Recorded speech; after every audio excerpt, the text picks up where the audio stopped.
Ever since the creation, the dawn of video games, there have been legends, rumors, and playground gossip spinning tales of games that don't exist. Of course, there's the obvious ones like Jumbo Tuesday back in '87, or Mike for the Sega Genesis, but these stories never stopped.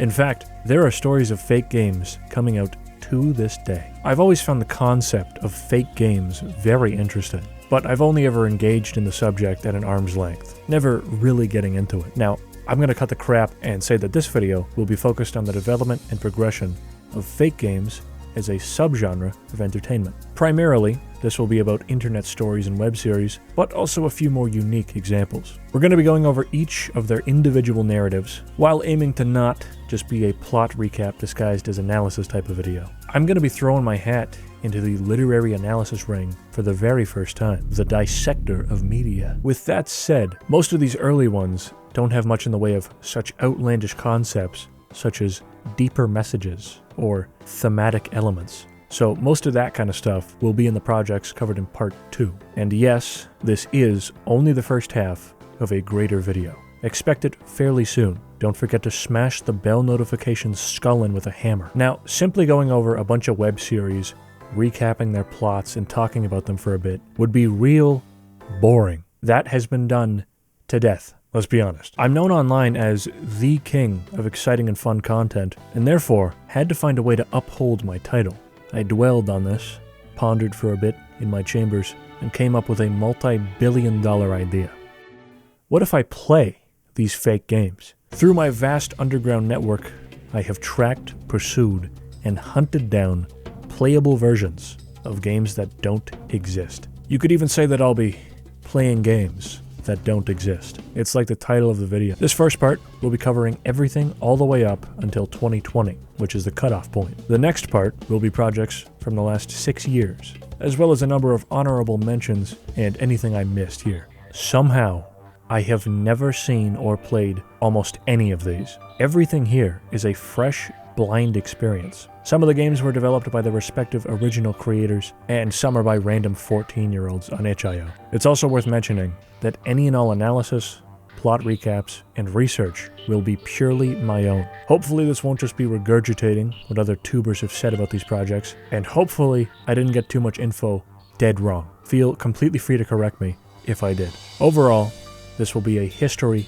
analysis, summation, and love letter to the genre. Now, to actually acquire some of these games, I had to go onto some real sketchy looking websites, downloading random exe files from them. And I did this without a single worry by using Surfshark VPN. I'm gonna be honest, by this point, you should know what a VPN is. But if you somehow don't, here's just a few of the features available through Surfshark. Of course, the big one for me was the added security and privacy while doing, well, anything, really. Surfshark offers an antivirus, data breach alerts, real-time protection, and more. Another major plus is the complete removal of content censorship and restrictions. Has your government blocked or a company region locked something you want to access? Well, Surfshark VPN can help in most cases by connecting to one of over 4,500 servers in over 100 different locations. And to top it all off, you can use Surfshark on an unlimited amount of devices, all on just one account. One of the most useful features for me, though, was Surfshark Clean Web. This actively blocks ads, trackers, malware,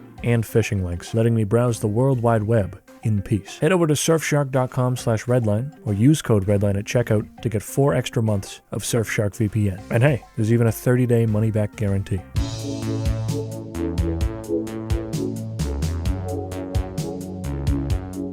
Of course, we have to begin with what can only be described as the game that doesn't exist. All these other ones, they range from pretty underground projects to relatively well-known. There ain't a single one of them that's been on the fucking Simpsons, right? Polybius, a freaky, creepy, psychedelic arcade game from back in the 80s. This is a classic urban legend which has been covered, analyzed, and debunked to death over the last 25 years. So I'm not going to sit here and say, guys, did you know Polybius isn't real? We know. This one really isn't even related to the other stuff we'll be looking at in any way, as it's more of an urban legend, while most everything else is a web series. But it is instrumental to fake games as a genre. Let's quit mucking around here and go over the legend of Polybius for the iPad babies out there who haven't heard of it. Polybius is a video game arcade machine which started popping up in various arcades in the sacred lands of Portland, Oregon, sometime around 1981. The stories would have you believe that the rumors began around then, but the first mention of Polybius anywhere online was in 1998, with its first mention in print being a few years later. Of course, there could have been schoolyard rumors over the years, but it's not actually that old of a story. The legend says that an evil government entity, the Federal Bureau of Investigation, otherwise known as the FBI, sent their goons out to plant these machines in a number of arcades. These were sleek black cabinets with nothing but the game's iconic logo plastered on the front. Once set up, they were an instant hit with the youth. The gameplay of Polybius can be described as abstract, weird, geometric, and dangerous. And that's actually it, really. For a fake game story, it doesn't really go into too much detail in that aspect. It was said that these machines had lines of teenagers waiting for their turn to play. It was addictive. The lines only grew longer and longer, as the kids playing couldn't seem to pull themselves away from the game. Those who did play were said to frequently experience various side effects from long-term gaming exposure. Hallucinations, migraines, stomach pain, amnesia, and horrific, fucked up, evil, scary nightmares. The exact effects differ, depending on which version of the legend you hear. Some players never even had the chance to fall ill, as they ended up playing the game for so long that they died, went completely bonkers, or had a sack put over their head and were dragged into the back of a black van. Shortly after this wave of popularity, FBI G-men were sent in to collect data from the machines, or just take the machines themselves. They needed the data reports on these elite Portland, Oregon teenaged gamers. And that's pretty much it for the main story. The machines either mysteriously disappeared overnight or were carted out by the FBI. In either case, they were never seen again. Now there's some versions of Polybius which go full on into MK Ultra, mind control, LSD-laced joysticks territory, with the game sending out all kinds of subliminal messages like it's They Live 1988. Other versions take things in more supernatural directions. Now I heavily prefer the MK Ultra shit, as Evil Haunted Arcade Machine is the single most boring thing you could possibly say this is, in my humble, silly little opinion. Now there's one part of this story that bothers me, and it might just be my ignorance, as I'm not super up to snuff on the intricacies of the United States of America's various government branches, but wouldn't it be the CIA behind this, rather than the FBI? The FBI is like murder investigations and shit like that. The CIA are the astral projection, cosmic egg, MK Ultra guys. Them making Polybius would be fairly tame in comparison to some of the other shit they've done. Anyways, I don't think I have to say that this entire story is obviously a hoax. If anything remotely like this was a thing, there'd be some kind of documentation or report on it. We're talking about kids going insane, dying, and disappearing after playing an arcade game.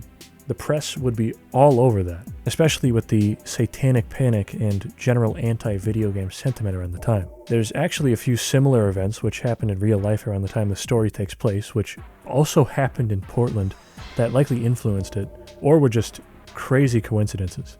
A couple kids fell ill and unconscious while playing other games, one of which even passed away while playing Berserk, which I think became a catalyst for another gaming urban legend, that being Evil Auto. There also were FBI raids of some arcades back then, but according to my sources, that was mainly due to the arcades turning machines into gambling devices. Now you could say that's a cover story for Polybius, but it wasn't. It's not real. Overall, I enjoyed this one a fair bit. It's never really scared me in any way though. Even as an idiot kid, I was like, that's bullshit and stupid and dumb and that's not real. Well, we have finally arrived at the title of the video. For these segments, we're going to be playing games ranging from official creations by the original creators, to fan projects, to ROM hacks, to maps within other games. Really, just anything I can get my hands on. With Polybius, since it's such an iconic, mysterious, evil-ass arcade game, there are a lot of fan remakes of it. Having said that, you may recall me saying that the gameplay description of Polybius really wasn't much of anything at all. Because of that, each of these projects basically have to just make up a weird, addictive arcade machine with next to nothing to go off of. This section includes flashing lights and bright colors. This is your official warning. My search began on the very underground website known as itch.io, a place for real freaks to share their work. The ones on here were not the best. Here we go. We've got Polybius Online. Probably my favorite game ever made. Polybius. It's Polybius.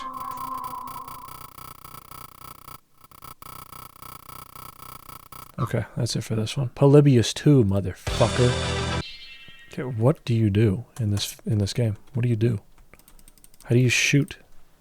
How do you do anything? What's the fucking point of this? This one here was kinda decent. Definitely better than the last two, that's for sure.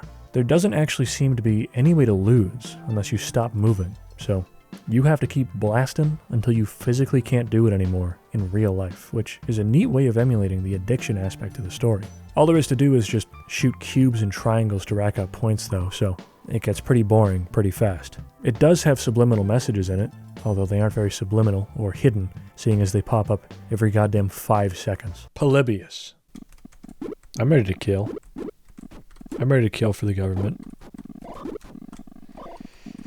I mean, yeah, I didn't really expect this one to be much. This is giving me a headache. Guys, don't play this game. I saw someone play it, and he almost died. Good game, though. This was another one which was strictly okay. It was kind of alright. It was an arcade shooter where you swap between 4 lanes, which can have enemies and evil cubes in them. It also does subliminal messages through various odd shapes that appear on screen, which I don't think actually mean anything, as well as some old school text-to-speech, which was very hard to hear over the insane music. The government is good. The government is good. Obey the government. I love the CIA. Trust the CIA, the Central Intelligence Agency. I love the government. I love the government. I love the government. I love the government. I love the government. Definitely one of the scariest experiences in this entire video, and it was purely for this one being an exe file off My Abandonware from 2007. 50-50 on if my PC was bricked after this one, but I'm a tough buff gaming goofball, so I took the risk. This one definitely nails the trippiness, the best out of them all, and had a real weird control scheme where you move your ship left and right, but move everything else up and down. It's kind of hard to explain without playing it yourself, it just feels weird. I never managed to get too far into it based on the screenshots showing more vibrant, cool colors, but I actually had no idea how to progress. I'm gonna be honest, I was already sick of Polybius games at this point.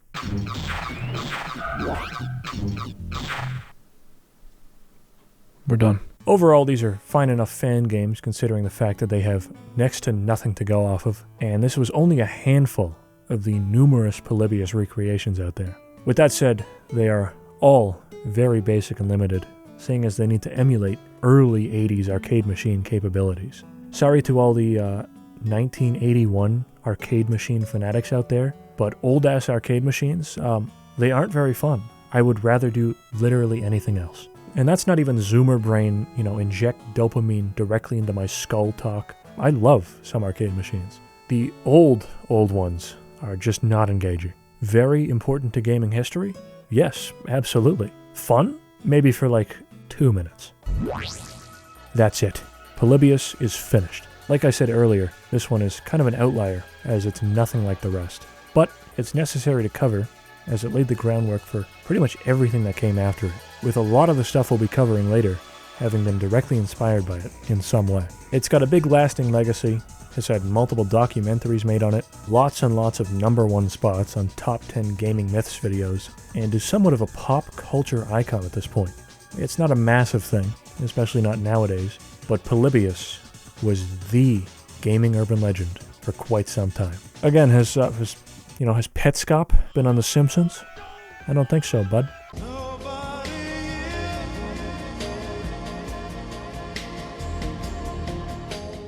I'd never forgive myself if I didn't bring up what was and still is a major contributor to spooky fake game stories. Creepypastas. I won't be spending a ton of time on these because, for the most part, they took the form of evil or haunted existing games and not brand spanking new ones. One of the most important for the genre is Bend Round. Since Majora's Mask is very much a real game that exists, this will be brief. This was a huge story in size, popularity, and impact on internet storytelling as a whole. It was told as a series of classic-style X-board 4chan posts, but also included a much more important aspect to its story: video evidence of the claims made within the 4chan threads.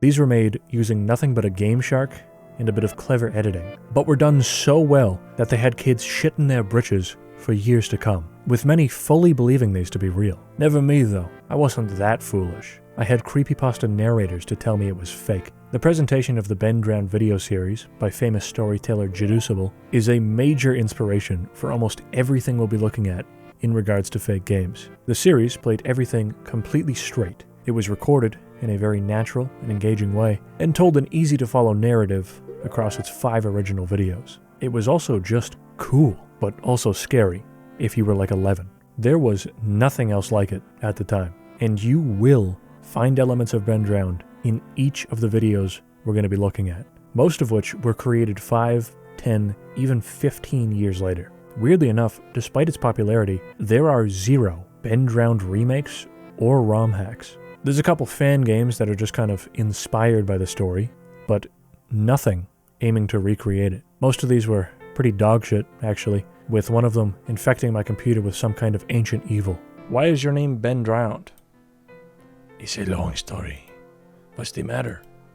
Don't you know downloading strange games is a bad idea? This probably was a bad fucking idea. You are in my trap now. Okay, I don't want to play this one anymore. I'm not fucking around with that. WASD to move around, mouse to look, shift to sprint. That is simple. Oh, this is not good. Oh man. Evil.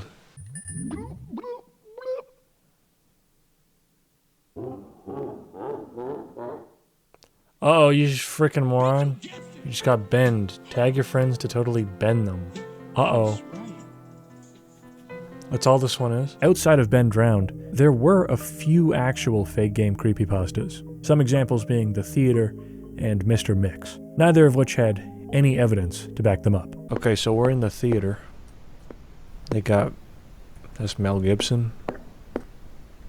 They got The Sopranos.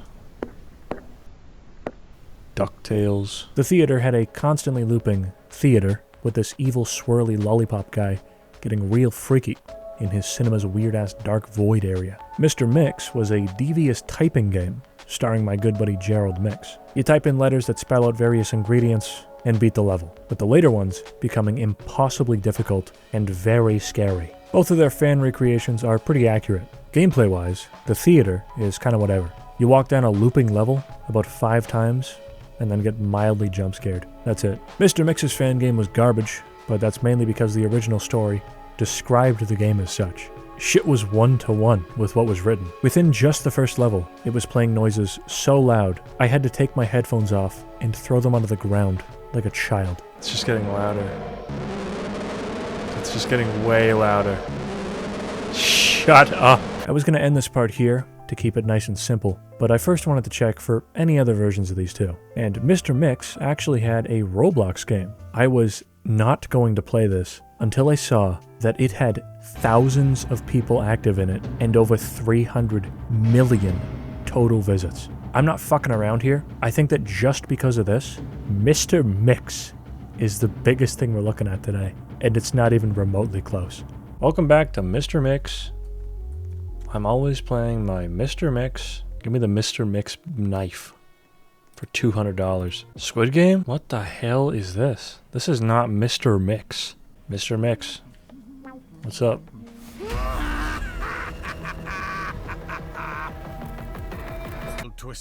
Oh my god, I'm dead. No. Mr. Mix.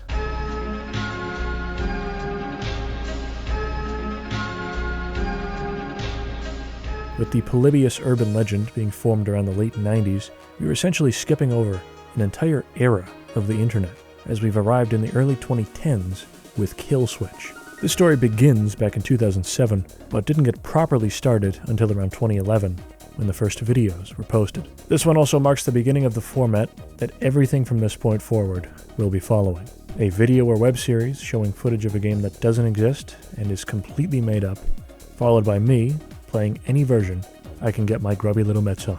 We will start off with a brief synopsis of Killswitch's story though, because it's fairly short and simple. In October of 2007, a story was posted to invisiblegames.net, a now defunct website, about a computer game released by the Carvina Corporation back in 1989 in the Soviet Union. Its name, Killswitch. Only 5,000 copies were released, and production was forever halted. The game itself had 2 campaigns depending on which character you chose. The 2 characters were named Porto and Gast. Gast had a few abilities, but was completely invisible, making his gameplay nearly impossible. Porto, on the other hand, was a normal woman who seemingly changed sizes at random, making her the character that almost everyone played as because she was actually playable. The game itself was a strange black and white side-scroller, which the story calls a precursor to Myst and Silent Hill. The story of the game is about an evil, totally screwed up coal mine and was a critique of Soviet-era industrial tactics. Honestly, the story of the game itself doesn't really matter too much. The twist with the game is that upon completion, it completely wipes itself from your computer. You couldn't make copies, and there was no way to get it back. This was an issue, as again, only 5,000 copies were produced, and Carvina refused to press more. The story then goes into detail about a few people who were really into the game, who tried to find secrets and uncover the full story within before all known copies were lost. They communicated through old-school BBS chats about their findings. Unfortunately, as copies were limited, they weren't able to find out what the real deal with it was, as no one on record was able to complete the Gast storyline. The story ends by talking about how finding copies of the game today, as in 2007, is exceptionally rare, and that a shrink-wrapped copy was sold at auction in 2005 for $733,000. The man who purchased it, Yamamoto Ryuichi, planned to film and upload his playthrough to the world. But the only thing to ever surface from this was a 1 minute and 45-second clip of him at his computer with the avatar selection on the screen. Yamamoto was crying. Crying at spending $750,000 on this piece of shit game. Overall, a pretty standard creepypasta, and I would not be discussing it if it didn't have gameplay footage to go along with it. Also in ARG, but that's not really very important to this. The main bunch of videos were released in 2013 on a channel named Gast 1989, which has a solid amount of raw Killswitch gameplay on it divided up into parts. This isn't the only channel though, as there was also Porto 881, who had uploaded a video of the main menu back in 2011, as well as a channel for Carvina Corporation, which had even more gameplay videos. Keep in mind that the characters in the story were named Gast and Porto. It's fairly obvious that there's some kind of ARG brewing here, and we haven't even gone over a single video. The gameplay videos really are just raw footage of Gast 1989 going through the game, solving puzzles, and doing some platforming. Nothing of note really happens in them. There's no codes to crack, secret messages, or even jump scares. It's just regular old gameplay. The best part about these videos has to be the comments from around their release, as they're full of skeptics going, this reeks of being retro without understanding how retro stuff actually worked. Totally impossible game design here, and not to mention that this so-called Soviet-produced game has English subtitles. Also, some of the lore here plays out in the comment section, with Gast giving updates and answering questions. The big one that just about everyone was asking, how do you even have this game, was met with a response that Gast's father worked at Carvina and had copies sitting around. It is the most "my uncle works at Nintendo" response they could have possibly come up with. The best gameplay video on any of the channels has to be Gast 1989's Gast gameplay video. If you'll recall, Gast was the invisible character who was said to be near impossible to control. Well, in this video, Gast 1989 continually gets about 3 seconds into the game, dies, and then repeats that process for 8 minutes straight. There's no improvement, there's no big triumph where he finally progresses. It's genuinely 8 minutes of failure. That's funny, I respect it. I want to say that the videos uploaded to these are good, or at least interesting, but I have to be real right up front and say that they're kind of shit. They're interesting from the perspective that, this is a completely made-up game, but that's about it. I made fun of the commenters for this, but they really aren't period accurate in terms of graphics. There is obvious basic shit that would be impossible to do back then. And gameplay-wise, it's just a mildly creepy point-and-click adventure platformer. This is the only series we'll be looking at where the fake game on display is almost a secondary thing to the story, with the main aspect here being the ARG behind it. It feels like they were making these fake videos to say, see, the story's real, it's really real, guys, rather than actually doing something interesting with the concept of a lost game from the 80s. There's a big-ass Reddit thread from almost a decade ago by a now-deleted user, which has 0 comments and like 30 updates going over every aspect of the ARG they could find, plus some solid attempts at analysis in there too. It was really interesting to go through this, as a solid chunk of the links posted and ARG elements within it are straight up just gone now. Mostly stuff like Twitter pages, interactions, and likes, as well as deprecated YouTube features like the old Posts tab.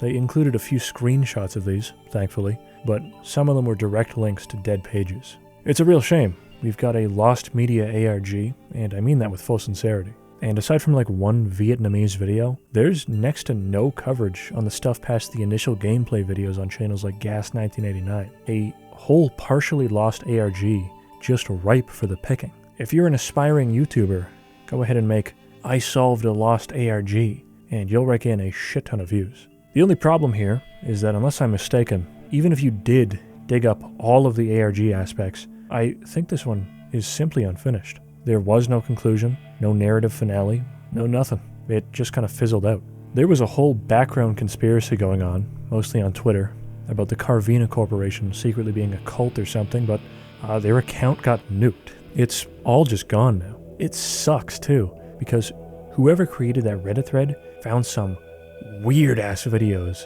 that may or may not be connected to the ARG, which were filmed in Second Life. Like, check this shit out. Positive influences of Second Life in religion. The ultimate STD. What the hell is this? Again though, a lot of this one is simply lost and unfinished, so there's not much more I can say here. I don't think this has anything to do with the story, but the original site this was posted on, invisiblegames.net, has some weird-ass whatchamacallits and whodickies you can click on to hear audio samples of. Again, I have no idea if they're connected to the story here at all, but this one sounds just like that one Homelander song that plays when he's losing his shit.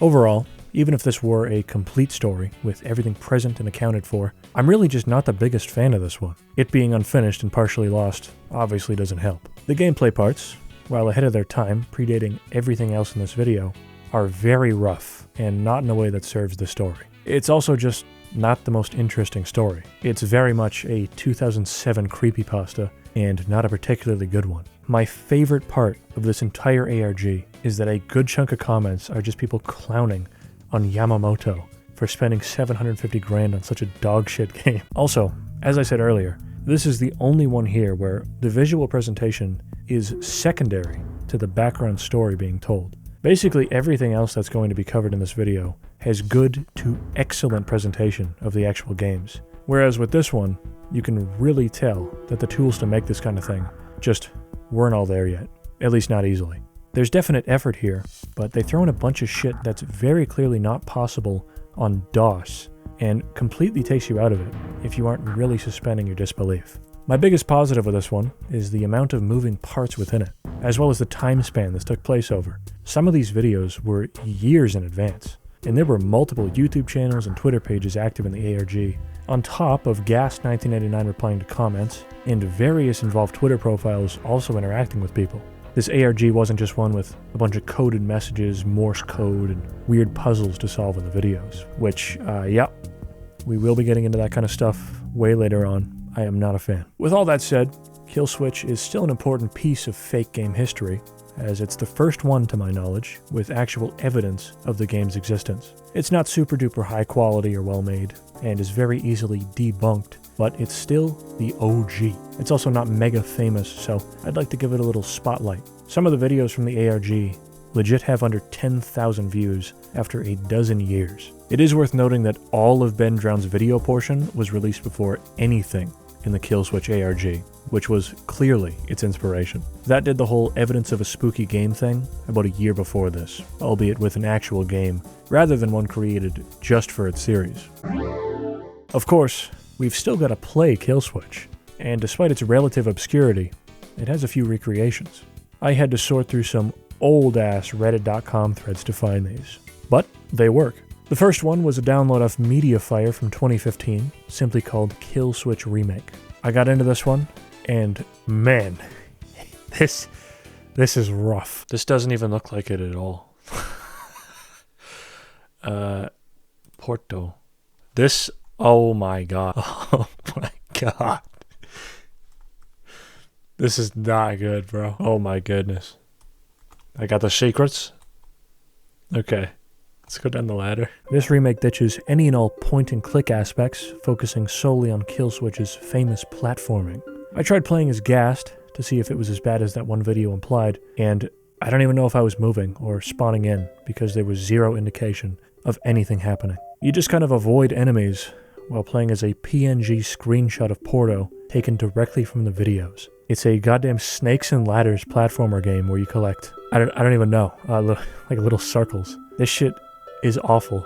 Like, this isn't even a bit. It's outrageous how bad this one is. This wasn't the only one though, as I found a mysterious archive.org download link which said they found a working copy of the game on an obscure Russian blog site. The archive.org link also describes this as being exactly the same from the video. This sounded sketchy as hell, but I'm a gamer, so I took my chances. I downloaded it, and it just had an installer that doesn't actually do anything.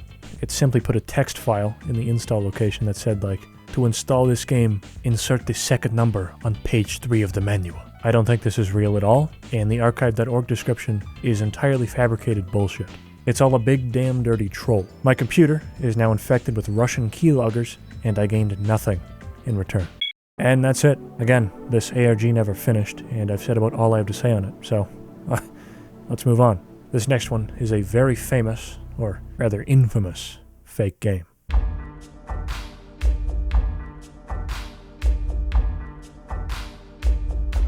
Sad Satan, a very uncontroversial game with absolutely no issues surrounding it, no crime, no bad stuff whatsoever, just a good old-fashioned web series.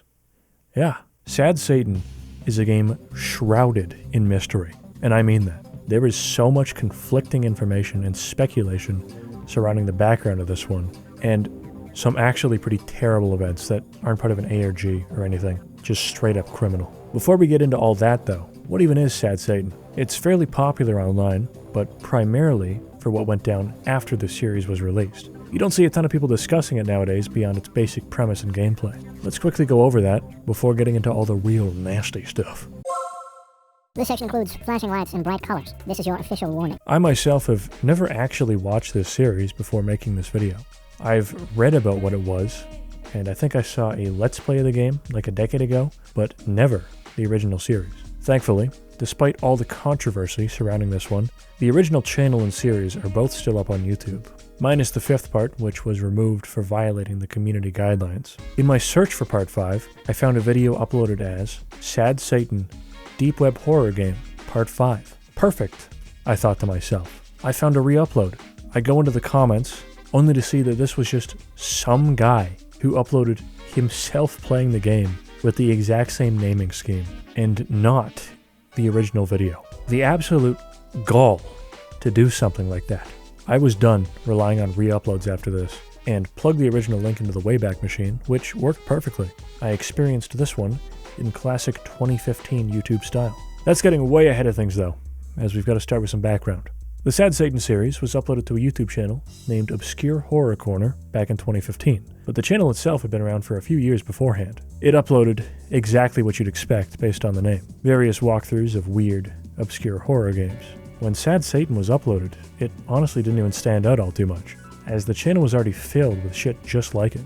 As of now, the description of the first part is blank, but plugging it into the Wayback Machine shows that originally, OHC says they found the game on the deep web, and any information on it would be greatly appreciated. They also say that the game doesn't have a proper title screen or anything, and they only called it Sad Satan as that's what the download was listed as. As for the actual video, and therefore the game, Sad Satan is a strange monochromatic walking sim.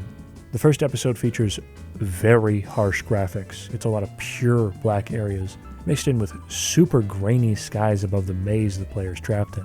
Honestly, I kinda love how this first part looks, even though actually playing it would probably give me a migraine. The videos don't feature any sort of commentary, so the descriptions are really all we have to go off of in terms of context or reactions from OHC. I do kinda wish there was a commentator, but that could easily ruin this type of series if they aren't a decent actor, or if they're just annoying. Hey guys, welcome back to Sad Satan. Crazy game I found on the deep web. Check this out. The spooky part of this series that everyone knows about are the images which flash up during gameplay. The very first one in the series is the iconic antlered man. I'm gonna be honest, this one is just kind of funny to me. You know, he's got his little shorts on, he's standing there. The other images which appear throughout the series start to tell an actual story, a pretty obvious one at that, but I don't know what the deal is with this one. I've looked into it, and it's some German noble, and not one who really has any sort of connection to the themes of Sad Satan. The other main picture in this one, which does heavily imply the themes in the series, is this photo of Margaret Thatcher and Jimmy Savile holding up signs saying, NSPCC is great. The NSPCC being the National Society for Prevention of Cruelty to Children. I assume that from that, you've got an understanding of where this one is headed. And if not, just Google Jimmy Savile. While we're discussing the images, let's just rip the band-aid off. While Sad Satan is known for the images which flash up on screen, none of them are featured within the web series.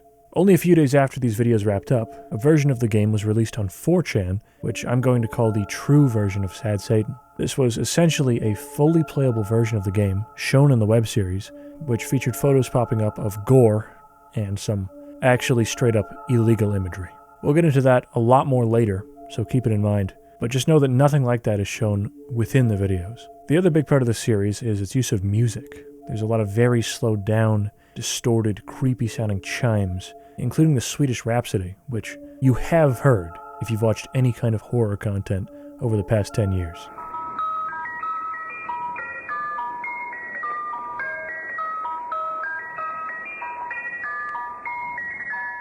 I have to assume that Sad Satan played at least some part in its increased popularity, unless it was used in some movie I haven't seen, or something like that. There's also multiple points throughout this series where a clip from Stairway to Heaven is reversed, which sounds exactly like it's saying, Sad Satan. It's similar to the whole Paul is dead urban legend with the Beatles. Honestly, this first part is kind of an audio-visual spectacle, and I would really recommend giving it a watch. It's a little slow, but it has crazy atmosphere, and it feels like something could just jump out of the darkness at any second. It also barely even feels like a game, instead feeling more like someone's dream of a game. It's blurry, there's no real objective, and the whole thing just feels off from start to finish. There's a distinct multi-day gap between each episode of Sad Satan, which I made sure to take note of during my viewing. In this case, 2 days passed between part 1 and 2. If you're on the skeptical side, this could be a tell that the guy behind this was making levels for it during the downtime. There's really no reason why it would take him 2 days to upload the second part of a walkthrough. With that said, it's not impossible that he had it already and simply spaced out the uploads. I'm saying this now, as while it's like a 99% chance this one is fake, it's never actually been confirmed as such, to my knowledge at least. Part 2 leans a lot more into the whole creepy images shtick, a few of which are just kind of black and white scary, rather than anything with actual meaning. It also hits you with a JFK jump scare for no reason at all. Oh, you want to see your feet? I'll be honest here, the rest of the parts don't really do all that much different from the first one. They introduce a mechanic here and there, throw in new images, but in general, it's just a lot of walking through creepy black and white hallways. This one does include a distorted speech by that one guy with the funny mustache in the 40s. Also some creepy little girls who seem to be almost stalking the player, which he gets gamer jump scared by in their first encounter. One thing I will compliment the series on is its weird realism, for lack of a better term. There's a section in this where the guy spends like 40 seconds straight looking at a wall just because it has a glitchy texture. This also has one of my favorite parts in the whole series, where he shuts a door on himself and fucking clips out of the map, which he even tries to do again after it resets him. He's in freaking Sad Satan back wombs. It really adds to the immersion that this is just a guy walking through some weird-ass game he found on the deep web, rather than it being the creator of it going over the exact path he wants to show. Those little details add so much personality to these series, and it's some of my favorite stuff in them. Part 3, which was released 3 days later, has a big focus on Charles Manson. Like legit, there's a 5-minute long uncut speech within this video where the player is just stuck in a little box and has to listen to it. Even Obscure Horror Corner seems sick of it while playing, as he just starts running and jumping around the room he's stuck in. This part is honestly a huge step down from the last two, and is not very good at all. The text that pops up on screen at around 10:23 really sums up my feelings on part 3. It even ends on the audio from Hong Kong 97, which, as we've gone over on the channel, was basically just a big shitpost game, and not real at all. After watching this part, I can see why most channels that talk about Sad Satan really only discuss how it was a creepy deep web game with screwed up images that flash on screen. Real, illegal images. That is to say, they really only ever discuss the true version, which was posted to 4chan afterwards. The actual web series here starts pretty strong, but is already wearing thin by episode 3, and also doesn't actually include any real illegal images. It's got some controversial figures featured within it, some implied dark themes involving children, but generally it's just a lot of walking around. Part 4 had another 3-day gap, and as stated earlier, is the last one still on the original YouTube page. Like the others, it's a video that can be best described as Guy slowly walks through a creepy map as photos pop up and reversed audio occasionally plays. This one did have a new NPC within it who was staring at a wall, creepily. The last part was pretty all-in on Manson, whereas this one is primarily focused on flashing up images of various people involved in the exploitation and abuse of children. This part and the next really start spamming that stuff, and I don't know, man, it just kind of rubs me the wrong way. Using these real-life, incredibly awful, disgusting people and events for your little fake game ARG is kind of gross. I understand that it's trying to tell a story about abuse and have deeper themes, but it doesn't really do anything with that, aside from showing JPEG flashbangs of various abusers every few minutes. I am divided on it though, because showing stuff like this is infinitely more disturbing than if they had just flashed up scary monster images or photos of other spooky stuff. And while I do find it a bit gross, I also do vouch for full creative freedom and wouldn't actively try to stop these people from using stuff like this.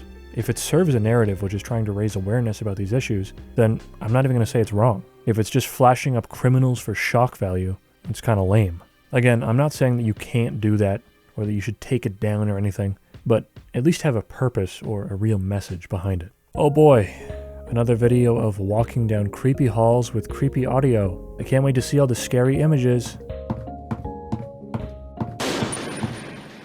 The second this series threw up a Roman Polanski jump scare, it was over for me. It lost me. Like, this just sucks. It's not even trying anymore. This part does include a chase scene, which is something new, at least. He ends up getting killed by the little girl chasing him, epic fail style. And I guess when he died in the game, he died in real life, as that's where Sad Satan ended, as well as Obscure Horror Corner as a whole. And just as a note, I have no idea why this one was taken down from YouTube.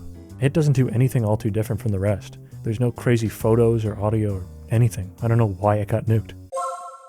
If you have any desire to watch Sad Satan, my recommendation would be to simply watch the first part and call it a day. The rest can easily be skipped, as you've pretty much seen everything the series has to offer after episode 1. Weird black and white graphics, empty halls, flashing images, and creepy music.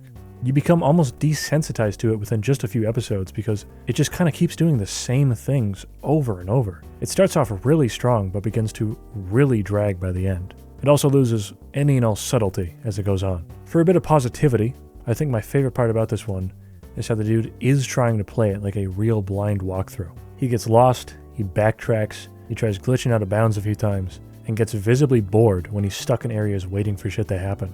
Again, it's not just a clearly set up walk here, then here, then here kind of thing. This added personality really adds a lot of charm to these fake Let's Play videos, and it's not the only time we'll be seeing it in this video. While I like the visuals and audio, I'm kind of biased as I enjoy edgy 2010s schlock creepypastas and creepy shit.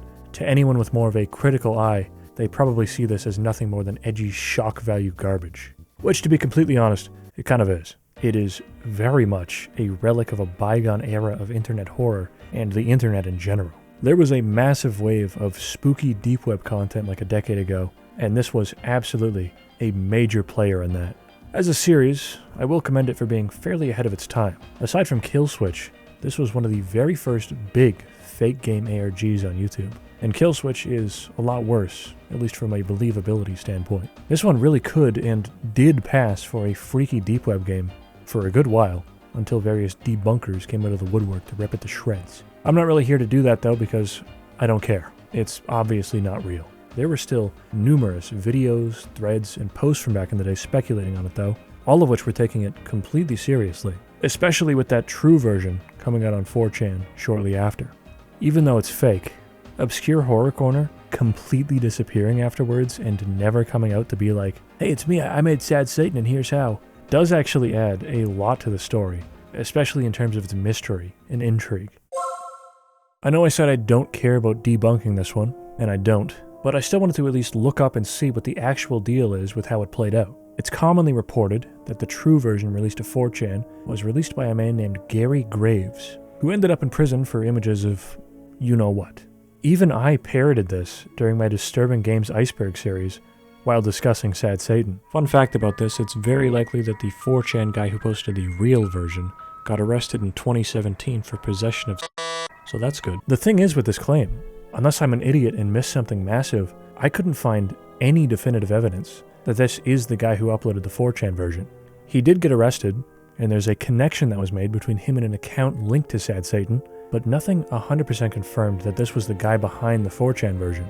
And because of that, I ended up going down quite a rabbit hole, one with no real conclusion. Full disclaimer here, I was purely going off my own research. There might be a Sad Satan fully solved and explained video which goes over all this stuff, but I avoided anything like that. Now as for Obscure Horror Corner, I really don't think this was some long con bit setup all leading to Sad Satan. I do think this was a legit channel, as he used both it and its Twitter account pretty extensively for years leading up to Sad Satan, and in the Twitter account's case, even a bit after the 5th part was released. With full certainty, I believe that the channel intended to continue, but obviously couldn't after the controversy. With that said, I read a post mentioning that Obscure Horror Corner did have a video which was uploaded after Sad Satan, but it was deleted, though the only info about it in this post is that it was a video of a creepy looking tree, and that's it. I can't find anything else about that. I also saw many claims of OHC being the one behind both versions, people saying he did so for added publicity. Some of these people were treating it as 100% fact, while others were saying there's no way it could be him. I also saw one person claiming to be friends with OHC. The post they wrote claiming that he abandoned the ARGN channel after the massive controversy that the true version brought, which is fully understandable. Apparently the series was even supposed to continue, but, again, you can't continue after something like this happens. The series was forever associated with the true version. This post by the alleged friend was in 2021, by the way, so I doubt it was someone trying to ride the initial wave of popularity that Sad Satan had. Grain of salt on this, but a moderately sized grain. There was also a big Kotaku article, which helped popularize the series, which was released just 18 minutes before the true version dropped on 4chan. This article included questions asked to OHC himself, including pressing him on the deep web download link not making any sense. OHC responded, saying that he didn't give out the real one due to it including illegal imagery. Again, the 4chan version dropped not even 20 minutes later. Kotaku also apparently got in contact with the person who originally sent OHC the download link. The true version also allegedly includes the name Jamie in the files, which is Obscure Horror Corner's real name. And there was a lot more than that. A ton of conflicting, circumstantial, and speculative evidence being presented as concrete fact. I had to go into one thread where people are saying, so we know that Jim was behind this for certain. It's 100% a confirmed fact that Jim was behind all of this. And then another thread will say, this guy actually believes Jim was behind everything. What an idiot, bro. It was obviously not Jim. Nobody's ever believed it was Jim. What is this guy saying? As for who was behind the true version, there's rumors of Jamie, Gary Graves, or some other anonymous 4chan poster with neither of those two being behind it. With all of that said, this really isn't that kind of video, and I'd like to end this before getting too deep into it. This is a case which involves real-world crime and speculation on who's behind it, and I don't really want to go into that kind of stuff. It's a bit too real for a video like this, which is just supposed to be about internet horror. Again, I have to assume there's multiple videos online already going over every aspect of Sad Satan. So, if you want some true crime detective work, head over to those. If I were a betting man, even before reading that post by the friend, my assumption was basically what they said there. This was simply an ARG web series, which Obscure Horror Corner planned to build into a larger thing, while also building a larger audience. They were doing interviews, and the series was massively popular, even before the 4chan version was released.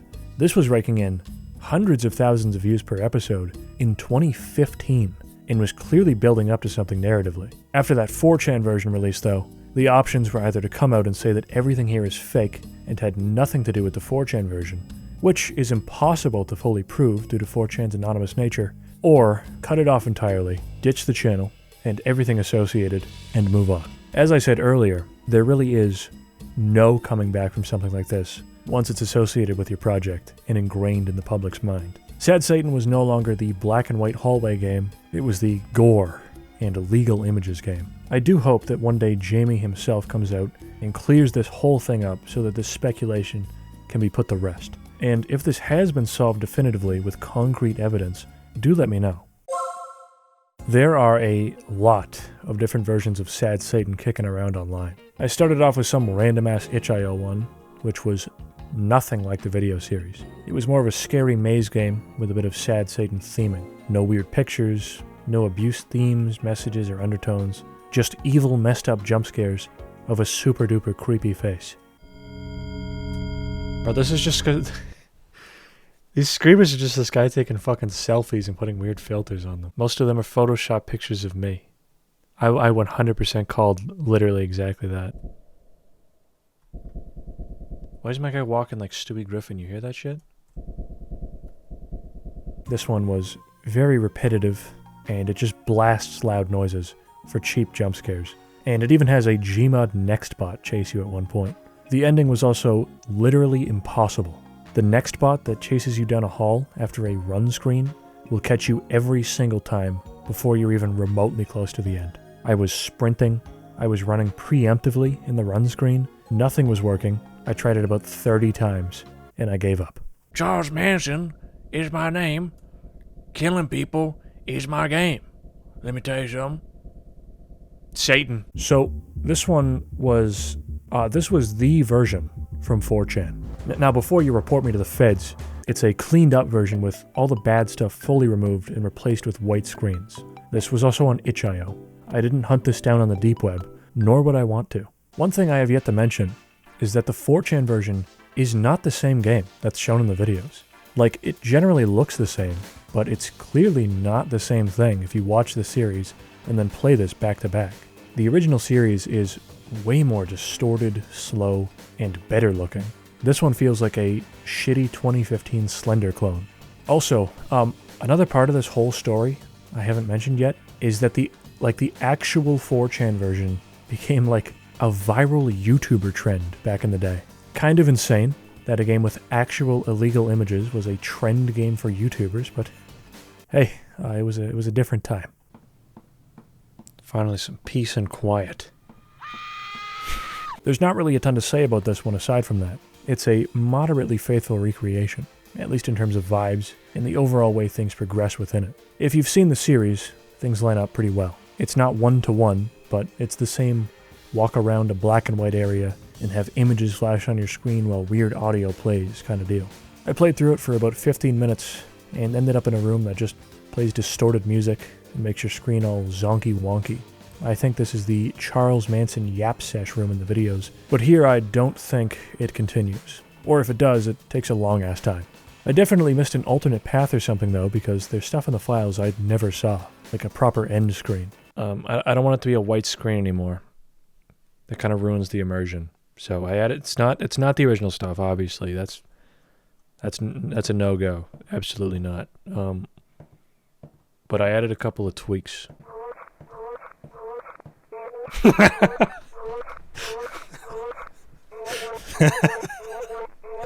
Oh shit. Oh no. I added a couple of scary images, guys. What's at the end of this hall? Okay.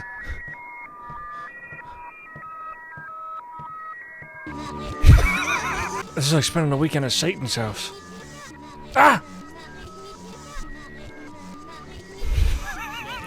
They all got caught. Don't play this game ever! As I was looking for how to beat the game, I saw that a strange amount of video walkthroughs for Sad Satan, they looked a little different. I couldn't exactly put my finger on just what it was though. They looked a little blocky? So the Roblox version of Sad Satan had about 90 people in it when I checked, and 10 million overall visits. It was also created in 2025. Roblox developer Make an Original Game challenge. This was pretty much the same thing, but recreated in Roblox, and with all images turned into very bland, spooky, scary monsters. After it finishes covering what was in the original, it just becomes a big maze game. I was killed by a Gmod Nextbot underneath the pyramids of Egypt. With Sad Satan wrapped up, we're now moving from one series, shrouded in mystery, to another. And this one is even weirder.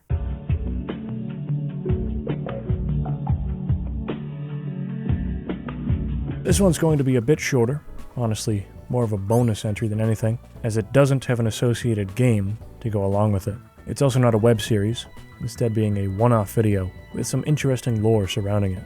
Schnell Online has been featured in a number of big videos, but on its own, this one is actually pretty hard to find at this point. And as a reminder, since I'm specifically trying to avoid any and all series explained videos for this, that's a bit of a problem. The main video featuring Schnell has gone private, but thankfully still works using the Wayback Machine. Pretty much everything else connected to it is seemingly lost, outside of videos discussing things related to it. In January 2018, a conspiracy iceberg was uploaded to 4chan's X board. This was a typical iceberg with nothing really out of the ordinary, having lots and lots of conspiracies on it. One particular entry on it stuck out to the thread's creator, who definitely didn't make Schnell, asking if anyone knew what Schnell Online was. The thread featured a few responses regarding Schnell, some speculative, throwing out random shit, and some being full info dumps on what it was. One of these posts included a video link, which showed off gameplay of Schnell. The video was released over 2 years beforehand in 2016 on a channel named Saint. This is the only video confirmed to actually be connected to Schnell, but there were a few more, which have since been taken down. This video is a very low-quality recording of a strange chat room game, that being Schnell Online, obviously. Just based on looks, it's very reminiscent of Worlds Chat, like very reminiscent. It's basically just a creepier version of that game. The entire video is centered around a conversation in the game's hub area between two players. The person recording, Saint, and someone named the Dinosaur. This little chat they have is quite weird, with Dinosaur ominously talking about having wrinkles and looking old. The person recording basically just ignores them, which I find funny, and asks where the mod is. The Dinosaur drops the ominous act and says that the mod was supposed to be here already, and the recorder says that they'll just wait. It's also implied that this is an actively updated game, as the Dinosaur says that the squares popping up only just appeared today. They walk around for a bit longer, and then the video concludes. No crazy jump scares, no devious threats in the chat, it just ends. It's a very strange video and quite intriguing, as this realistically could be an old obscure chat room that only a handful of people are still continuing to use. If you're a fan of this channel, you should know that there are plenty of games like that out there, and Saint himself has a number of videos going over similar games on his channel. I thought I was the only son of a gun on the planet to have heard of Web City Office Towers 3D World, but this guy and his buddies were on that shit like 6 years before me. If anything, Schnell is less freaky than that game. These guys mean business. I actually did manage to track down one of the videos that are possibly related to Schnell on the Internet Archive, and it became very clear, very quickly, why that was the only place it's still up. There is some heinous shit in this one that I'm just going to blank out. This claimed to be a video featuring 2015 gameplay of Schnell, which is just the person recording walking around some hallways. Some of these walls feature World War II signage. I'll let you guess which specific symbol was used, and really, nothing of any value was shown off in this one. I doubt that it's actually connected to Schnell, as for one, it wasn't by Saint, and two, there's a few missing elements, and the gameplay itself looks slightly different, with this one having a much higher FOV. If I were a betting man, I'd wager that this was made by someone who really didn't want normies encroaching on their territory after Schnell hit it kinda big in the spooky internet mysteries YouTube and Reddit communities. It's really that simple. They threw in a bunch of shit that they knew tubers could not talk about, and basically killed Schnell as a game they looked into. On the off chance that this is real footage, well, we aren't really missing out on much with Schnell not being around.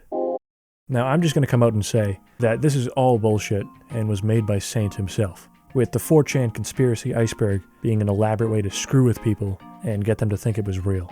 Honestly, that's my favorite part of this whole thing, as that's a really funny and creative way to get people to look into an art project. Now, I'm not here to debunk this, as that's been done elsewhere and it's pretty obvious, but there's numerous signs just within the video itself. For one, the 2016 video literally says Schnell was by Saint in the title, on top of it saying in the description that it would hopefully be released in 2017. There's also the outrageous shit you can see in the video outside of the main chat, like the tip box's various tips and tricks. Tip number 55. Always take the shot. This whole thing was clearly a project made to be a weird version of Worlds Chat, and similarly strange old obscure chat rooms like Talk World. This isn't even the only weird obscure game made by Saint put onto an iceberg, as he's also behind games like Ampersand, 14, ? And a few others. Now, I'm not the biggest Saint expert. I definitely got some shit wrong, and he has got a lot of internet lore around him and groups he's a part of, such as freegames.info, which that's a whole other thing. But I've heard that him and a lot of the groups he's associated with don't really like having the spotlight or discussions about them online, so I'll respect that. For the most part, it's just a lot of weird rabbit holes that don't really matter for what this video intends to cover. Anyways, now the thing with Schnell Online is that while it wasn't a real obscure game from the 90s, it was a real game, allegedly. I can't find any proof of this in terms of video footage or even screenshots, but apparently there was a whole micro ARG with this one which ran for a very short amount of time. This was centered around finding codes within a game that was linked within the original 4chan thread and using said codes to gain access to Schnell, which was hosted on Freenet, a Tor alternative. Now this is supported by the original thread, also including a Freenet link, as well as a link to download the other game. The thread discussing this also mentions that not only was it playable, but it also had a storyline within it. And of course, there's also the usual claims of this being used as like a cult meeting place and other shit like that, which I'm not even going to bother looking into. Like I said back at the beginning, unfortunately, there's no real way to play Schnell at this point. Even if the game did exist and was playable on Freenet, there's not a chance this still works. It's over.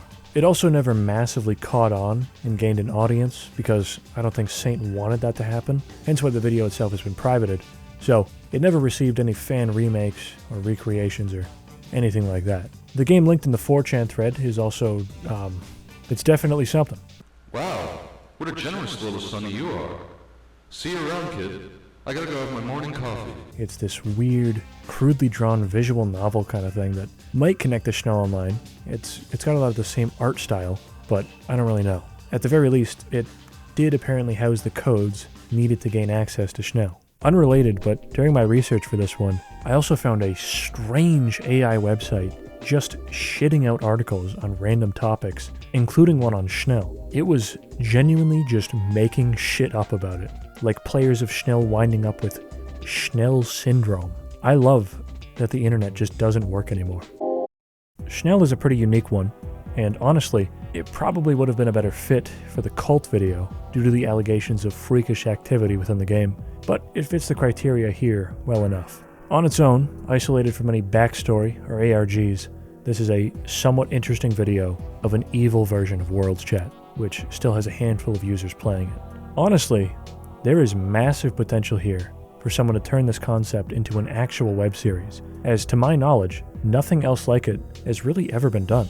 There's a few games trying to do this kind of thing, but never a series. I'm a big fan of games like Worlds Chat and other old chat rooms, so it disappoints me that this essentially goes nowhere and was just some weird one-off project. My favorite part about this one has still got to be the whole 4chan iceberg gaslight.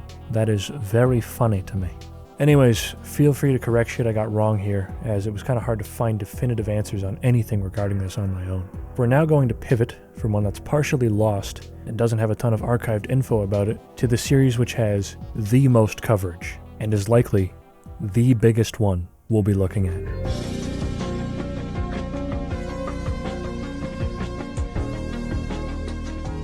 We've reached a turning point. This next one became the gold standard for the genre, and nearly everything in its wake has taken inspiration from it, been compared directly to it, or both. It's time to go over what can be described as the fake game web series, Petscop.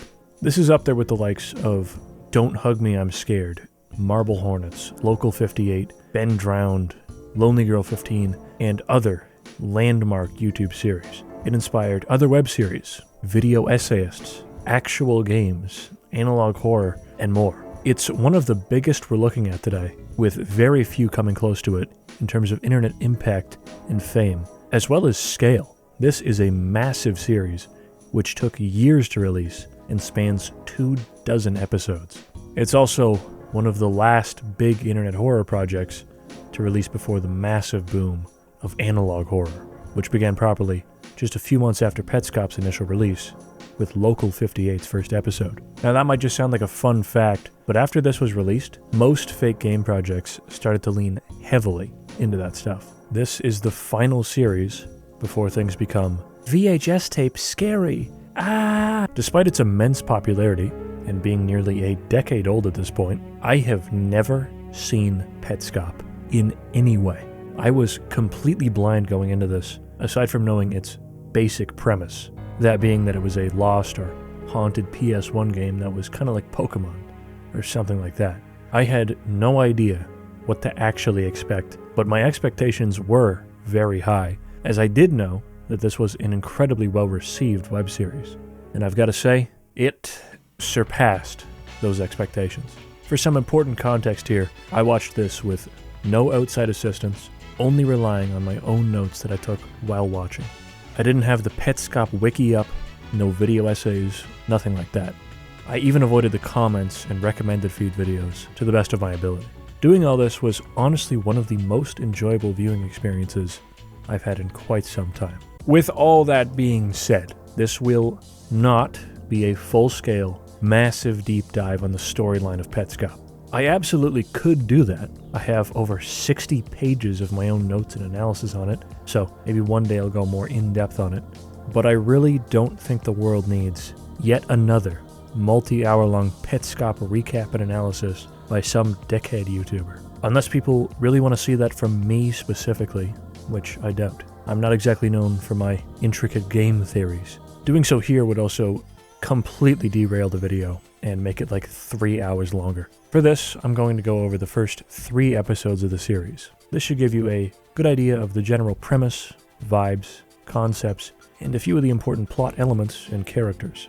Basically, I'm giving you a basic gist of the series. From there, it's really up to you. You could continue watching this if you don't care, or have already seen it, or you could watch the series and follow along closely, which I highly recommend.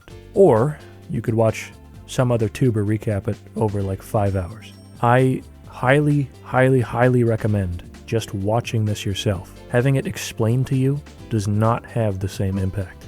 I'm also going to try to keep this relatively spoiler-free. When I do talk about spoilers, I'll be sure to give a fair warning. After we wrap up the recap, I'm going to give my general thoughts on Petscop, talking about things it does well, specific moments I enjoyed, a bit of thematic analysis, and even a few criticisms, all that kind of stuff. This will be the only major spoilery section, and once that's done, of course, we're going to be actually playing Petscop. But before any of that, we'll begin with episode 1.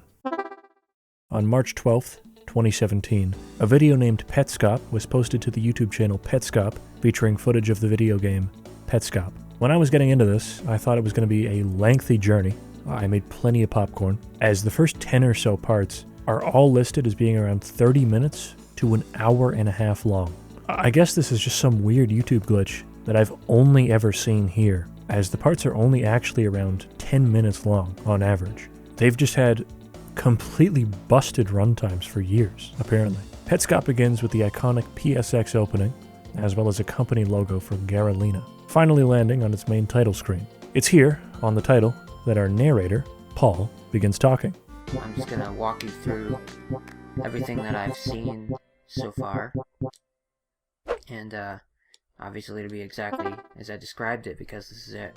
The narration here is all done live as a sort of let's play, and functions as a way for us to understand what the hell is actually happening with Petscop without having to rely on a creepypasta or a huge description. Paul is a pretty soft-spoken guy. He's not actually a YouTube Let's Player screaming into the mic, and there's points in the series where he doesn't even speak for minutes on end. Despite that, I like Paul. He's a solid protagonist and has some pretty iconic lines throughout the story. and it's very entertaining to watch him continually get more and more invested in the game as this goes on.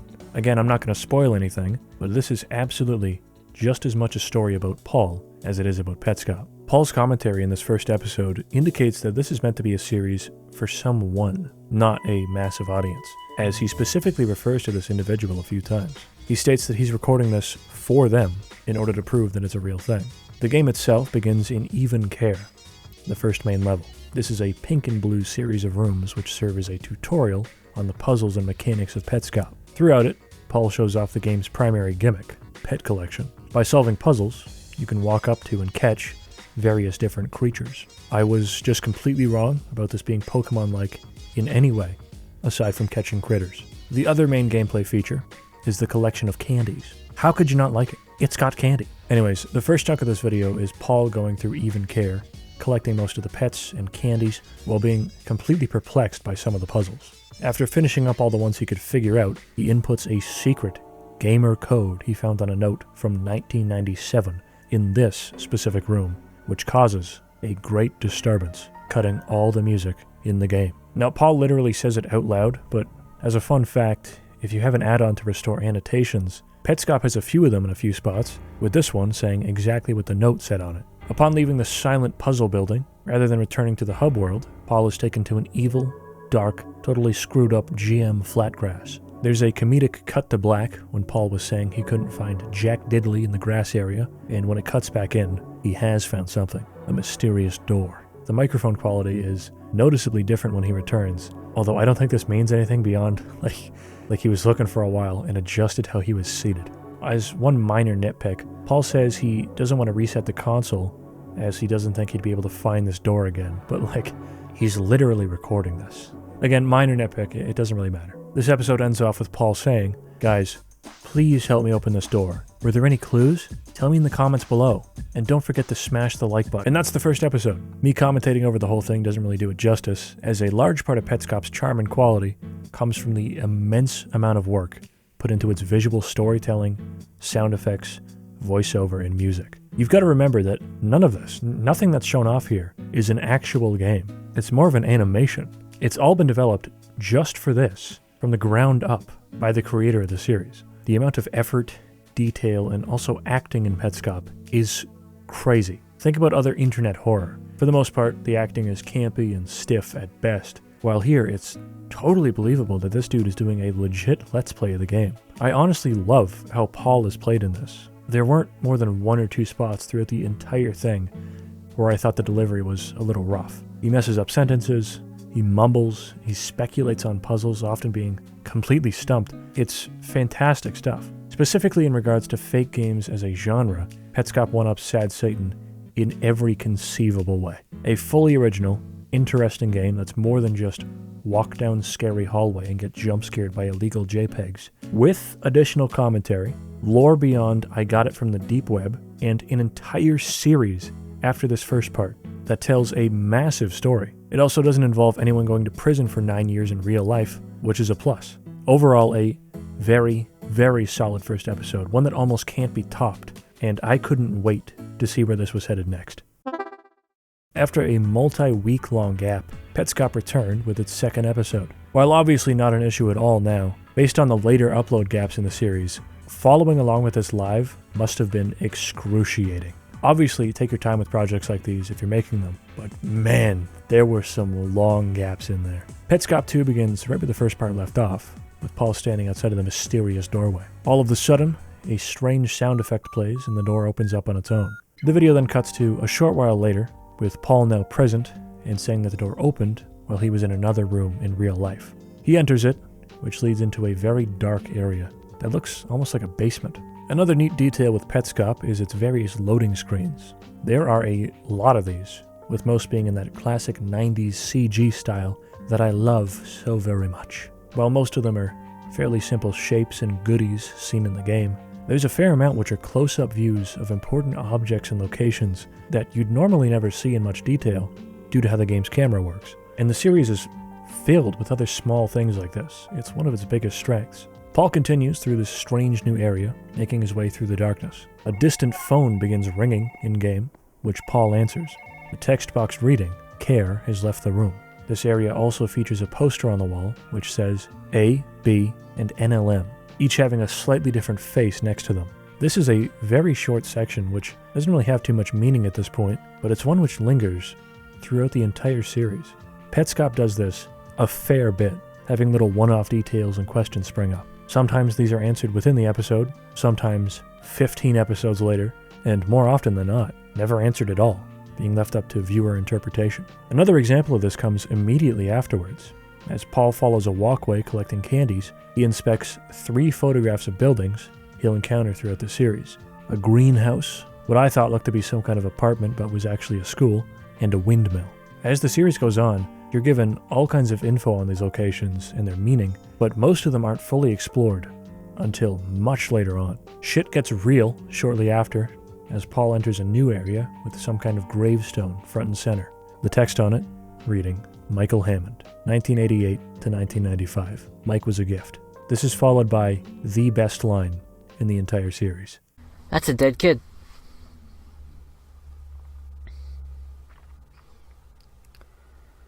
Yep. Paul collects all kinds of candies in this area and heads inside the shed next to the grave, where there seems to be a little kid, one that looks just like the NLM face from earlier. The other shed door leads to an upper room, which had a big flower busting out of the floor. Paul picks all its petals and finds the kid at the bottom now, completely glitching out.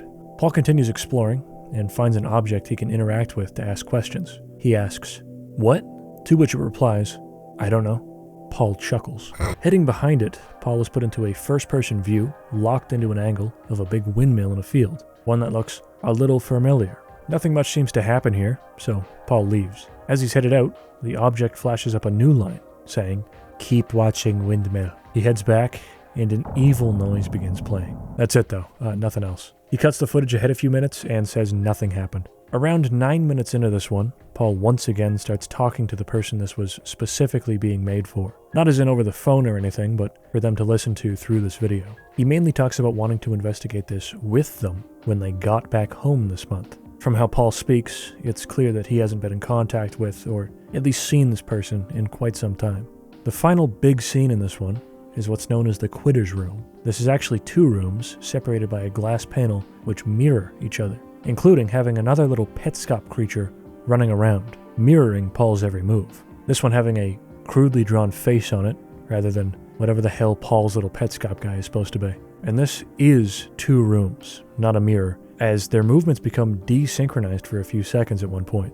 Even Paul is completely taken aback by this. This room also features a note on the wall, one which is very important to a lot of the themes and discussions surrounding Petscop. Do you remember being born? Paul gets out of there, returning to the evil GM Flatgrass, and stops the recording. One of the things I was the most excited about after this one was just how many breadcrumbs were being dropped here, which opened up a number of different plot threads. For the game itself, where does it come from? Who made this? What's happening? And then there's the Paul storyline, along with the person he's making this for. Where's that going to lead? Who is he talking to? Why does he have Petscop? And then there's the various things within the game. The glitchy NLM kid, the weird phone call, the grave, the mirror room and its inhabitant, the mysterious jingle, the windmill and the text box creature, the 3 buildings, and plenty of other things I didn't even mention. And to top it all off, none of it was boring like ARG bullshit, throwing in some Morse code or random puzzles. It was all actual plot threads. Just 2 episodes in, and there are at least a dozen directions this series can play out. I had absolutely no idea what to expect at this point, but I was very excited.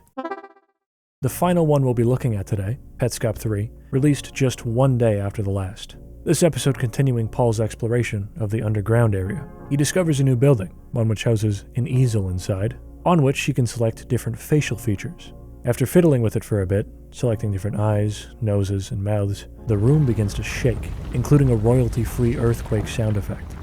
This is just flat out a full game that I'm playing now. One detail I really like here is that Paul waits around in this room for quite a bit, but nothing seems to be happening, so he leaves the room to reset it. After this, he does it again, but just continues to wait, and it works. He just got impatient and messed it up. Like with Sad Satan, I really enjoy the small touches like that, where they add a little life to the walkthrough aspect of it by messing up small details, getting lost, and other stuff like that. It makes these feel less scripted, like they actually don't know what they're doing. that happens a lot throughout Petscop. There are more than a few puzzles and areas where Paul is just like, I have no idea what to do here, and then just leaves for like 6 episodes. The rumbling finally stops, and Paul enters a newly opened doorway. This leads into a child's bedroom, including a kid sitting on the bed, with a few objects to interact with. On the table is an 8-ball and a truck. There didn't seem to be anything really of note in the room though, so he left, trying a different face combination. This led to a new room, with different colors, carpet, and objects, but the same general layout.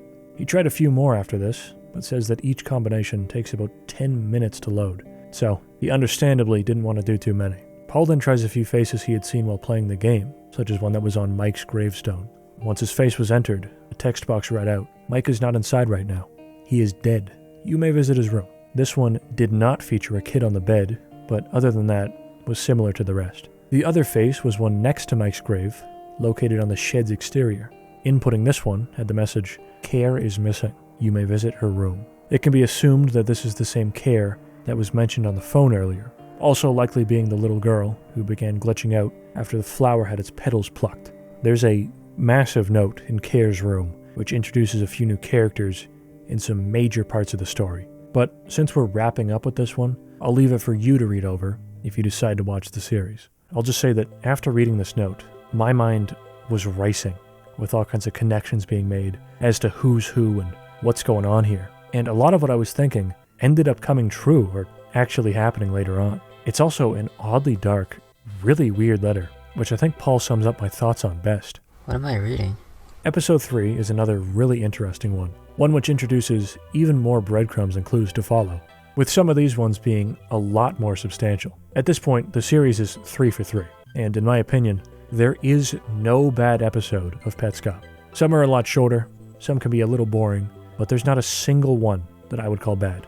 Again, I would highly recommend watching through Petscop yourself while trying to avoid any outside help or perspectives as you go through it. Take notes, speculate on things, and keep a sharp eye out for small details, because they absolutely matter. This series has mystery, intrigue, a bunch of questions, and it's constantly introducing new plot threads, which it sometimes wraps back on 10 or more episodes later. From a video series perspective, I have to mention how fucking cool this is. It's such a fresh idea, that of a completely fake Let's Play, and both the production and acting are fantastic. They're unlike anything else which came before.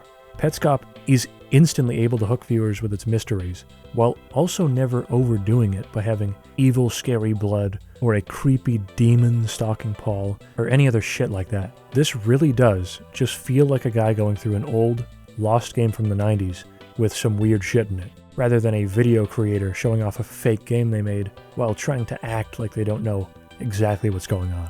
In my opinion, it really hasn't been topped to this day. That might sound like a bad sign for anything coming after this, but some of those future projects do give it a run for its money. It's not a definitive Petscop on top. There are others we'll be covering in the next part that I like more, but in general, I think Petscop is clearly the magnum opus of fake games.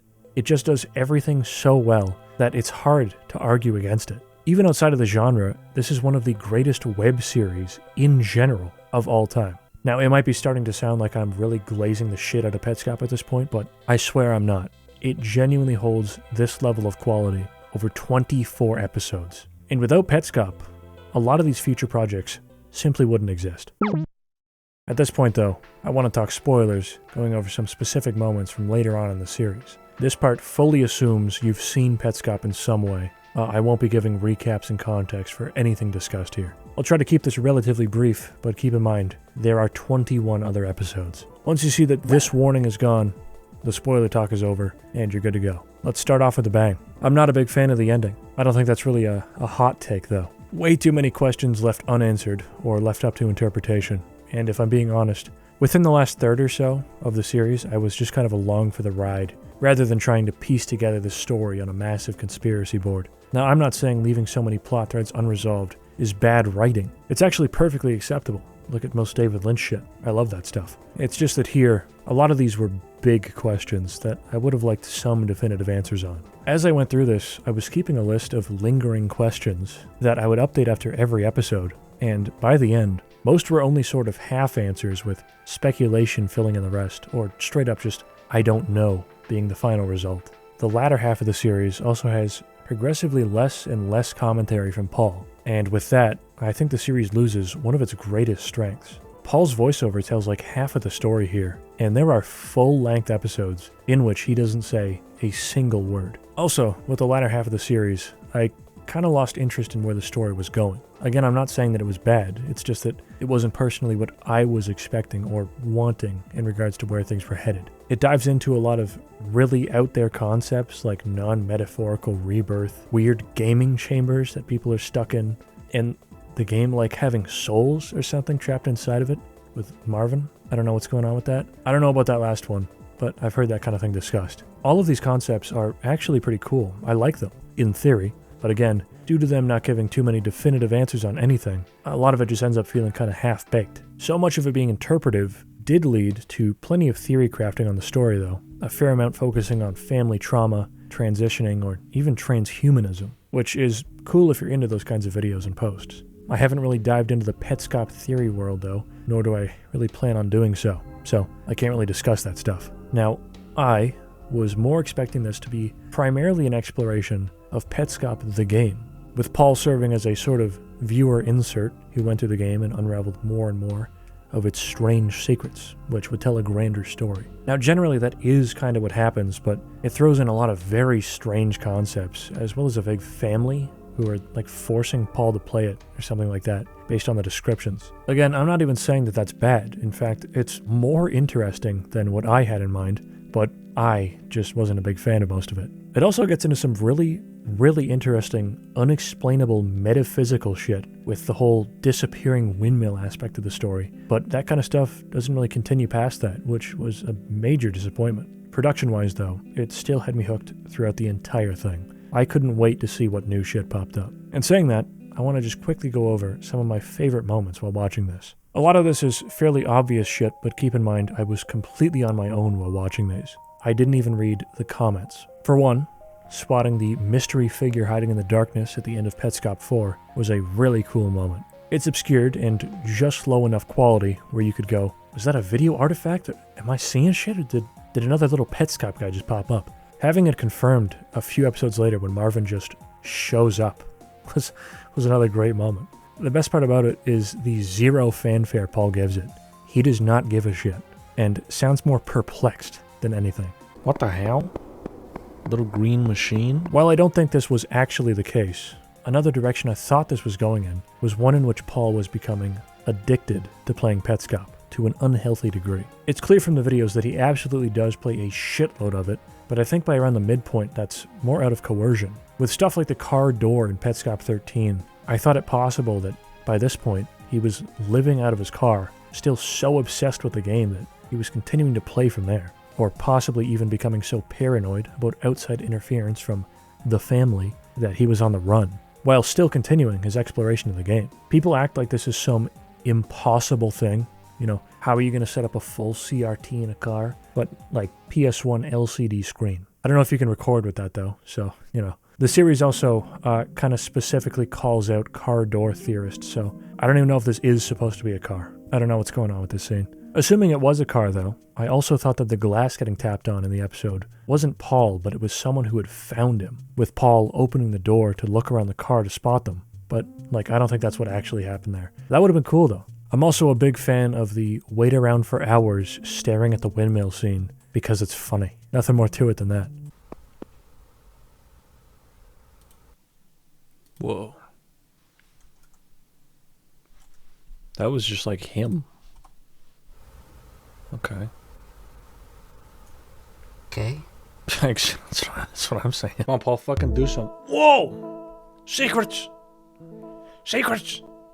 He's finding secrets, he's finding Minecraft textures. The single most batshit insane part of this whole series is when Paul is doing some phantom projection shit through the locked door by mapping out the movements in his head to navigate the next room. Then using the replay system on the main menu to see where his inputs led within the room. I barely even explained that properly, and I don't even know how I would. That was probably incomprehensible if you haven't seen the series, but if you have seen the series, you know exactly which scene I'm talking about. I have no idea how the dude behind Petscop even came up with this shit. I couldn't wrap my head around what I was seeing until I had it explained to me. There's some other stuff I'd like to discuss, but I don't want this to just be, I like this, and I like this, and I guessed this correctly, and I like that. Again, I do have like 60 pages of Petscop notes that I may wrap back on someday, but that's like a 1% chance. Do not expect me to do that. I will save some of my thoughts and analysis for that though, on the very, very slight chance that I return. That would basically only happen if the creator came back to it in some way, which I very much doubt will happen. It is a complete story. Again, this is also a series which has been tackled from every angle by every video essay YouTuber under the sun. While it's not official, Petscop has a fully playable, from start to finish remake, which aims to be as accurate as possible. It's so accurate that the creator of Petscop has basically said this is likely as close as you'll get to what he made for the series. It's called Giftscop and is very easy to set up. Now the thing with it being a one-to-one remake, there's not actually a lot for me to discuss here, aside from general compliments saying that it's well made and recreates the series perfectly. There's no new areas, no new lore, just remade areas and events from beginning to end.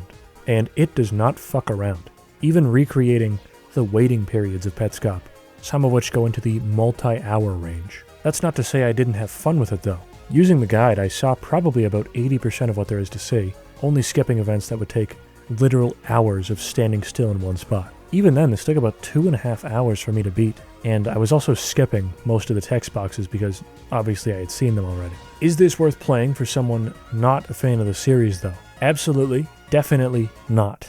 Like, don't do that. Especially if you're someone who didn't actually watch it and instead listened to a tuber explain the story. A lot of this game requires you to have seen and paid attention to Paul's actions in the original, or you'll have no idea what to do. And this isn't just me saying that.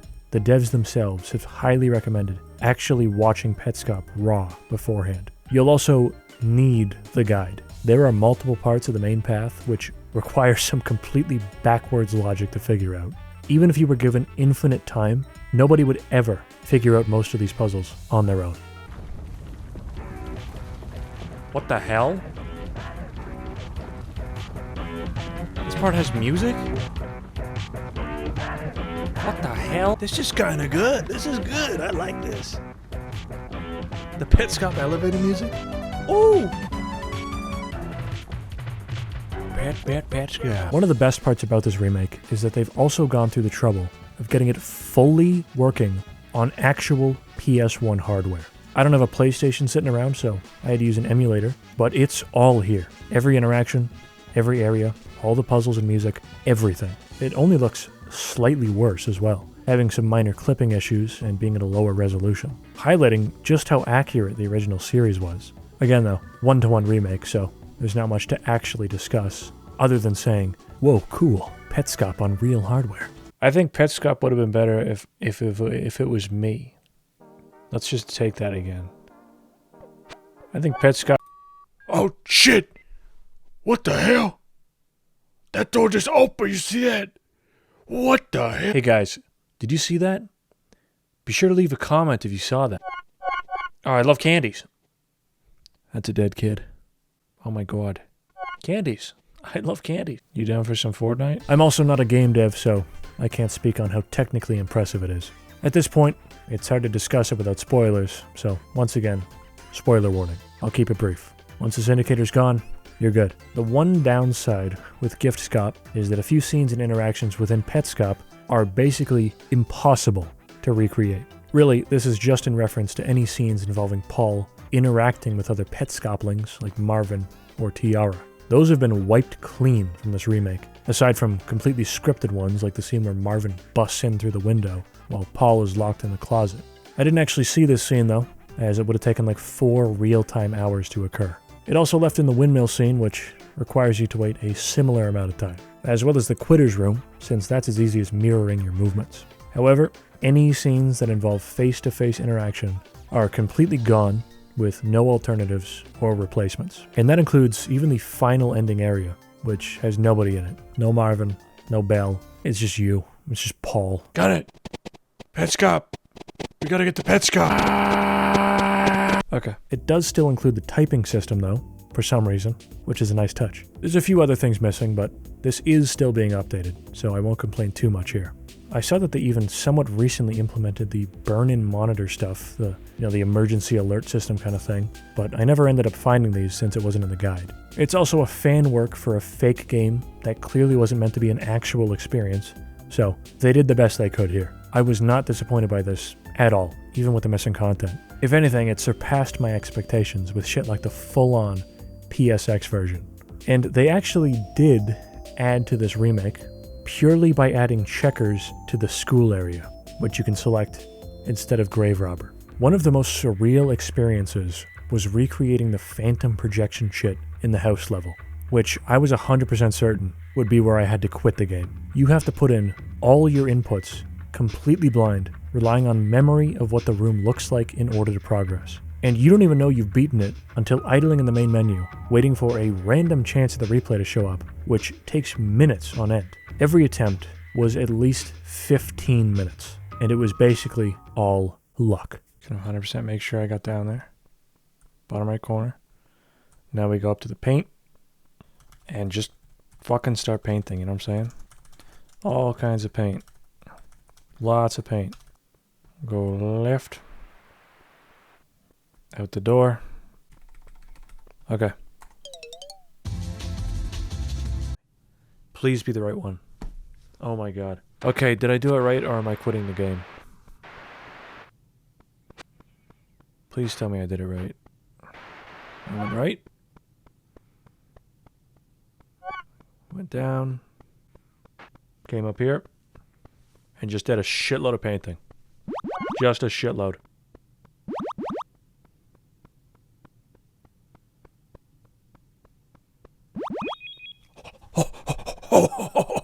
I astral projected that shit.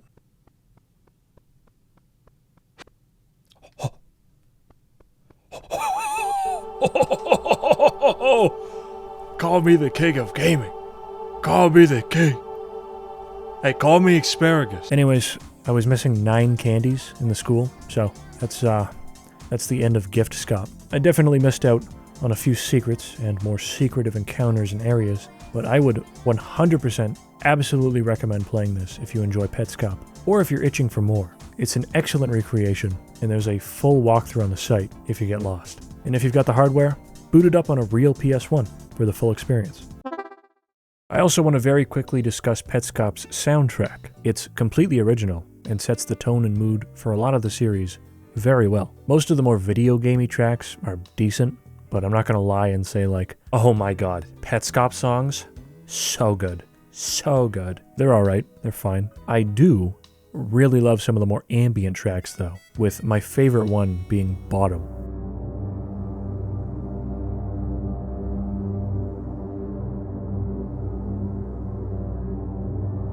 It's probably the most simple of them all, but the part where it's played is perfect. I'm also a pretty big fan of School, as well as Counselor.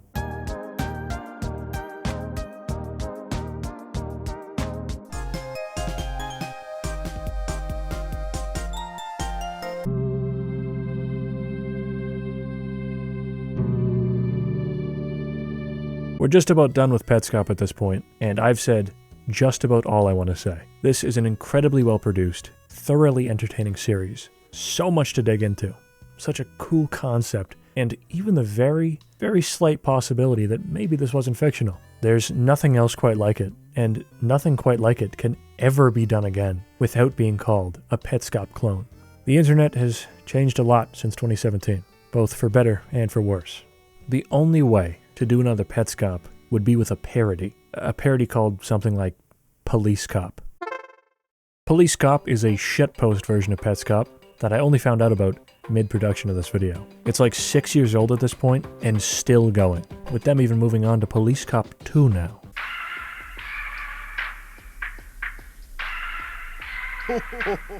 As dumbass idiot shitposty as it is, this still absolutely has a fair amount of effort put into it. A, weird amount of effort, and does tell its own story. Policecop mimics Petscop in a number of different areas to near perfection. The video quality, a lot of the graphical stuff, the general art style, and the soundtrack. The only thing that's really missing is a narrator, which is unfortunate, but it's just that one thing. It's also not entirely shitposty either, with a lot of the areas and videos being mostly normal. Then it hits you with a laugh-out-loud, ha-ha funny moment, and you remember that it's a parody.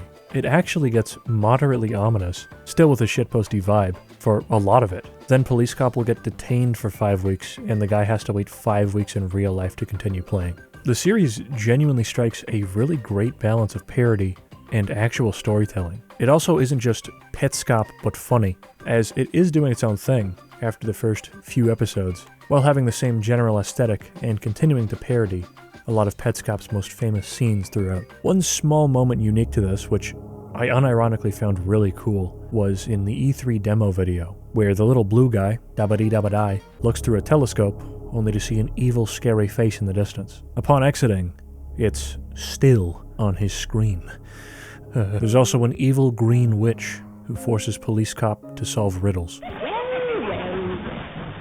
look who it is.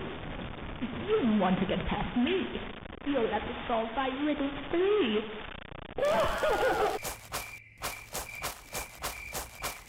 Overall, it is a parody series, but at the same time, it also takes it fairly seriously at points, having very little in the way of jokes, often feeling more like a straight-up Petscop fan sequel. Again, this is telling a real story behind its shitpost exterior, which I like.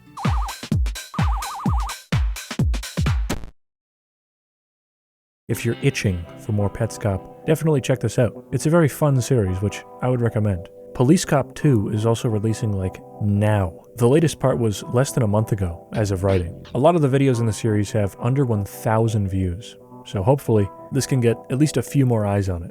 The effort to view count ratio here is outrageous. Now, with that out of the way though, as much as I hate to move on, we truly are finished with Petscop. And with Petscop's finale having come and gone, the genre of games that don't exist was forever changed. No longer did these projects have to live up to shit like Killswitch and Sad Satan. They had to live up to one of the greatest web series ever produced. And those projects are the ones we're going to be looking at in the next part. As a bit of a teaser, some of them absolutely stack up to it. And there's one that I even like more. You're going to have to wait just a little bit though, as for now, we're going to end things off here. That's going to do it for today. You can expect the second half of this fairly soon. I promise that it won't be another, 3-month wait. I've been working on both of these in tandem, and the second half is already in full production. With that said, if I've missed anything, or if there's anything specific you'd like to see included, this is your one chance to ask for it. I've got around 8 games ready for next time, but I'm still open to adding in more. At least for the next week or 2. Before we end this, I'd just like to mention, I had to scrap 2 full segments from this because they just didn't fit the theme of the video. But they should be over on the Patreon soon enough in case you want to see them. There were some big, long discussions on Bend Round and Godzilla NES. Nothing super important, I still covered the main stuff from them here in the Creepypasta part, but the full segments are there if you're interested. Thank you for large number, 400,000 subscribers, and have a great day.